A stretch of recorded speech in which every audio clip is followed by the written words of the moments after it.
Hello, my name is Stacy Suhadolc, and today I'm going to be talking about using Google Documents for ITA activities. Before I start talking about that, I just want to introduce myself. I'm an associate teaching professor of applied linguistics at Penn State University. I primarily teach ITA courses, but I'm also an ESL writing instructor for undergraduate students.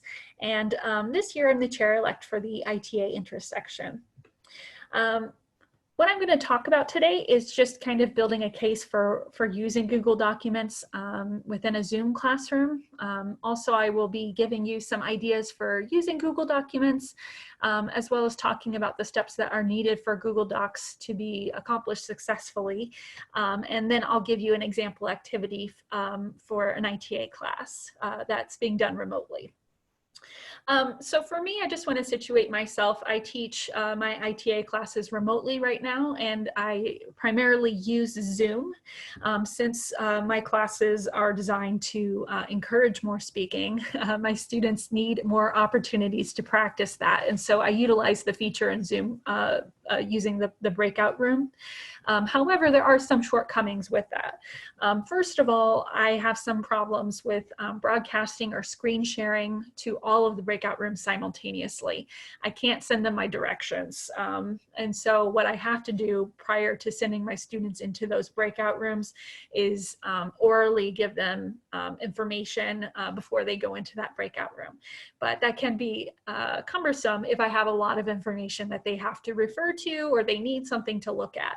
And so oftentimes I use additional websites or documents for them to go to, such as a course management system, like what I use is called Canvas, or even using Google Documents, or just a regular Word document for my students to download and open prior to them going into that breakout room. So in using Google Documents, I think there's a lot of helpful ways that you can use them. And I think the primary reason why you might want to use a Google document is as a viewer for course content. And so I've used it for course content. I've kind of played around with Google Documents and also with my course Canvas pages. But depending on what you're trying to do and achieve that day, it could be used for a variety of things, such as discussion questions. You could be posting directions for an in-class activity, or even having the students use that Google document to view and edit information together. The great thing about it is that the instructor can monitor the entire class's progress as it's happening. I can actually see the students' names as they are editing certain aspects of the document, and so I can see who's participating, who's not. And also come into those breakout rooms to have a discussion with the students if it seems like they're stuck with something. And I can also easily highlight or edit information to display that information either to that breakout room, or I could bring everyone back into the main room and Zoom and then talk to them about an issue that I saw within the Google document. And I can also screen share the Google Doc to show everyone what I'm looking at. So next, I want to just talk about steps for doing this. So the first thing that I do whenever I'm making some type of a Google activity is that I actually use a Word document first. And the reason behind that is that I want to make a master copy in case something happens where a student is editing something and they happen to delete everything on that viewable Google document. And so I make a master copy first and I just hold on to it. That's not part of the Google Docs, and save it. And so I'm going to be demonstrating this activity today. And so I've written up all of my information here. I put my directions at the top.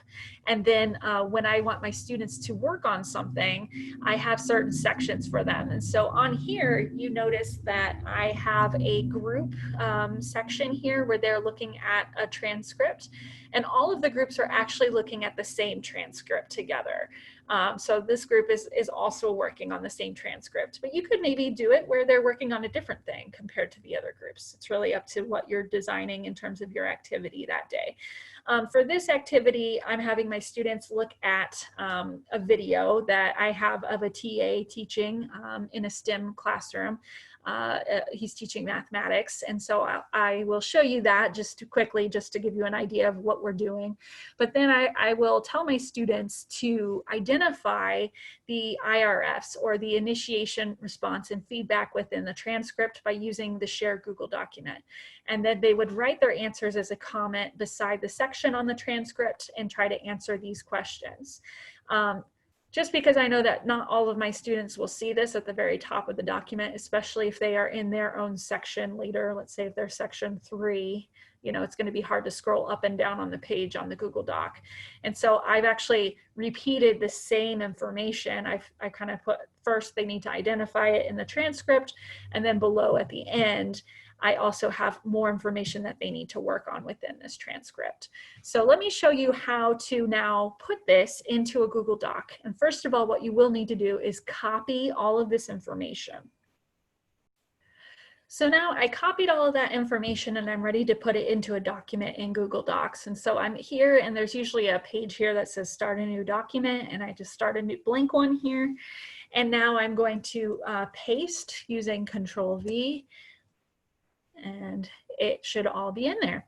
So now what I would do is I need to make sure that I first of all save my document and I make it ready to share with my class to be able to use that. And so right now I have the setting, and it's a default setting on there that it's only shared with yourself. And so you need to save your document first of all, and then you need to change how you share it. And so I'm using a specific Penn State one, and so I need to change it so that anyone with the link can edit it, but you also have to change the settings over here. So if you just want the students to view it, you can keep it as that, but editing it is a different link, and so that's why that has to be selected, and then you just select copy link.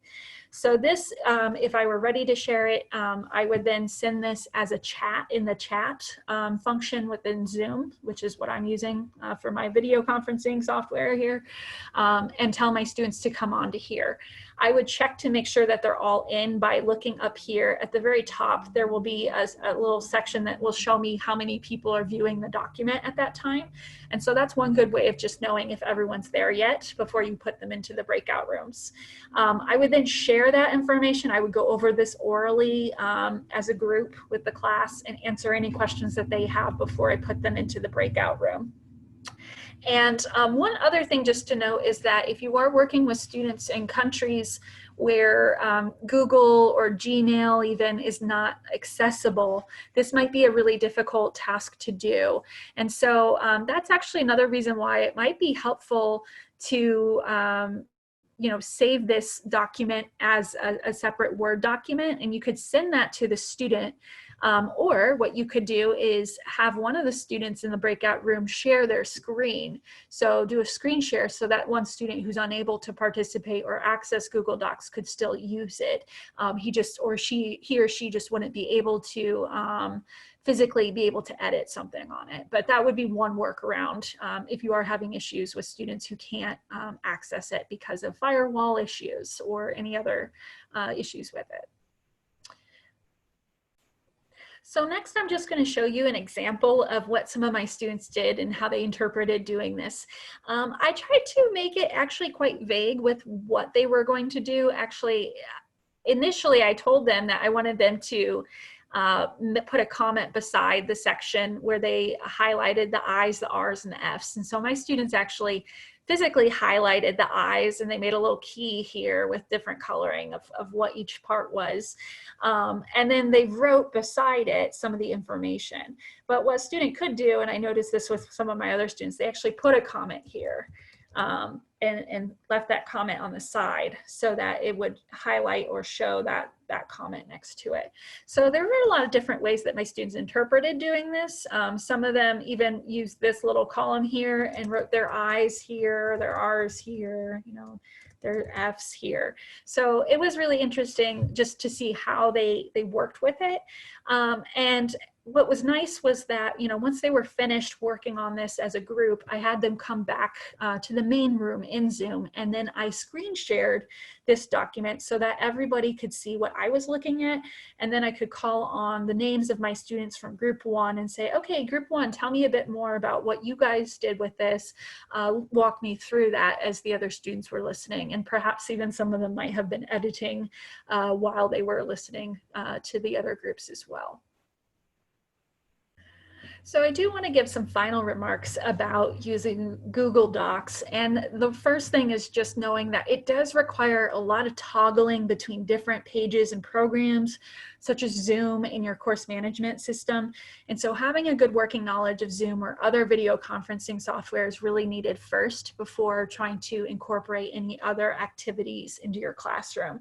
But the other great thing about this is that it really does engage the class. You know, there is a task for the students to do. They're able to, you know, share or look at this document together, and it does really help them stay engaged. In fact, I had my students this past semester fill out a little survey about their experience with this, and they said that they really did enjoy using the Google Docs. So I would love to continue this conversation with you. The ITA Interest section is having a live webinar with Q&A with the presenters of some of, well, myself, along with some of the other presenters that talked about some of their other web tools that they've been using. And so this is on Saturday, August 15th, 1 p.m. Pacific time or 4 p.m. Eastern time, or if you're anywhere in between, hopefully you figure out what time that's at. But it will be via Zoom meeting, and so that URL will be given later through the ITA Interest section listserv. So be looking for that, and you'll probably be seeing that soon. If you're unable to make it, I do just want to say you can always email me. My email address is sas721@psu.edu. And these are just a few of the references that I used from this. And so I did use the corpus of English for academic and professional purposes. That was part of the video that I used from Canvas. And then also, if you're interested in some, just understanding what some other ITA instructors have been doing, there was a survey that was put out, I think it was at the end of April, where instructors were talking about what they used, also including web tools, but also about general aspects of teaching remotely during that period of time of the spring 2020 semester. And so I would, again, love to hear from you. And so feel free to send me an email, or maybe I will see you at the Q&A on August 15th. Thanks.